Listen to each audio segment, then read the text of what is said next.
નમસ્કાર મિત્રો, સ્વાગત છે તમારું લક્ષ્યવે 2.0 યુટ્યુબ ચેનલના એક નવા વિડીયોમાં।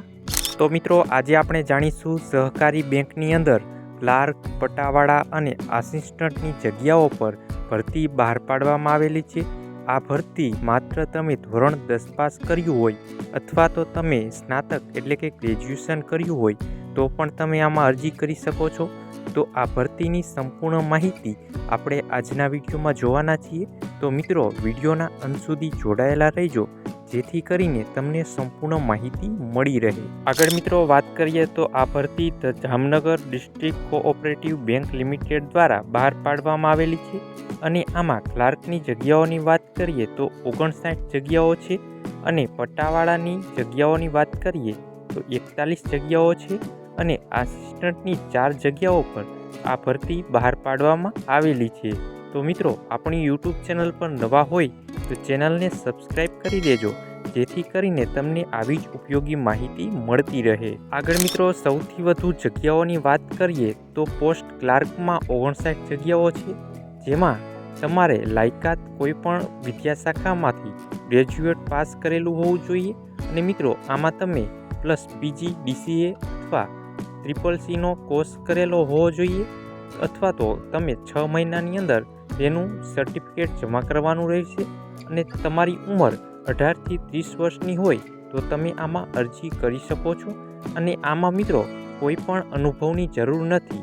આગળ મિત્રો, પટ્ટાવાળાની જગ્યાની વાત કરીએ તો 41 જગ્યાઓ પર ભરતી બહાર પાડવામાં આવેલી છે, જેમાં મિનિમમ ધોરણ 10 પાસ કરેલું હોય તો પણ તમે આમાં અરજી કરી શકો છો અને ઉંમર મર્યાદાની વાત કરીએ તો 18 થી 30 વર્ષની તમારી ઉંમર હોય તો તમે આમાં અરજી કરી શકો છો। મિત્રો, આમાં કોઈ પણ પ્રકારનો અનુભવ જરૂર નથી। આગળ મિત્રો, આસિસ્ટન્ટ ઓફિસરની લાયકાત અને અનુભવની વાત કરીએ તો આમાં 4 પોસ્ટ પર અલગ અલગ ભરતી બહાર પાડવામાં આવેલી છે અને ઉંમર મર્યાદાની વાત કરીએ તો 25 થી લઈને 35 વર્ષ સુધી તમે આમાં આસિસ્ટન્ટ ઓફિસરમાં તમે અરજી કરી શકો છો। આગળ મિત્રો, ભરતીના અગત્યના નિયમોની વાત કરીએ તો તમામ ઉમેદવારોની ઉંમર 31 માર્ચ 2026ના રોજ ગણવામાં આવશે અને તમામ પોસ્ટ માટે પસંદગી પામેલ ઉમેદવારોને પ્રોબેશનલ સમયગાળો 6 મહિનાનો રહેશે અને અનુભવી અને વધુ લાયકાત ધરાવતા ઉમેદવારોને બેંકના નિયમ મુજબ ઉંમરમાં છૂટછાટ મળી શકે છે। હવે મિત્રો, જાણીશું આ ભરતીની અગત્યની તારીખો વિશે।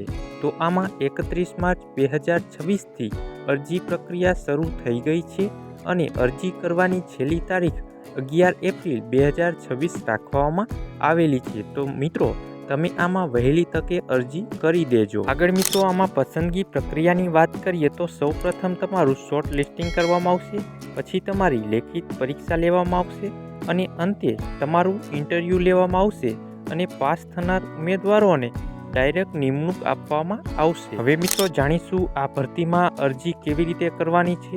તો સૌપ્રથમ તમારે ઓનલાઈન વેબસાઇટ પર જવાનું છે, જેમાં www.jamnagar.ddcb.bank.in પર જઈ તમારે આમાં સંપૂર્ણ માહિતી ફોર્મ ભરવાનું છે અને તમારી જરૂરી વિગતો અને ડોક્યુમેન્ટ અપલોડ કરવાના છે અને અંતે ફી ભરી તમારે ફોર્મ સબમિટ કરવાનું રહેશે। તો મિત્રો, આ હતી ભરતીની સંપૂર્ણ માહિતી। આવી જ સરકારી અને પ્રાઇવેટ ભરતીની અવનવી માહિતી જાણવા માટે આપણી યુટ્યુબ ચેનલને સબસ્ક્રાઇબ કરી લેજો અને મિત્રો, ઝડપી અપડેટ્સ મટીરિયલ માટે આપણી તમે ટેલિગ્રામ ચેનલમાં જોઈન થઈ શકો છો। ટેલિગ્રામ ચેનલની લિંક વિડીયોની નીચે કમેન્ટ બોક્સમાં આપેલી છે। તો મિત્રો, આ વિડીયો તમને પસંદ આવ્યો હોય તો વિડીયોને લાઇક કરજો અને નીચે આપેલા હાઇપના બટનને ક્લિક કરી વિડીયોને સ્કોર આપી દેજો જેથી કરીને અમે તમારી માટે આવી જ ઉપયોગી માહિતી લાવી શકીએ। તો મિત્રો, મળીએ એક નવા વિડીયો સાથે। ત્યાં સુધી જય હિન્દ, જય ભારત।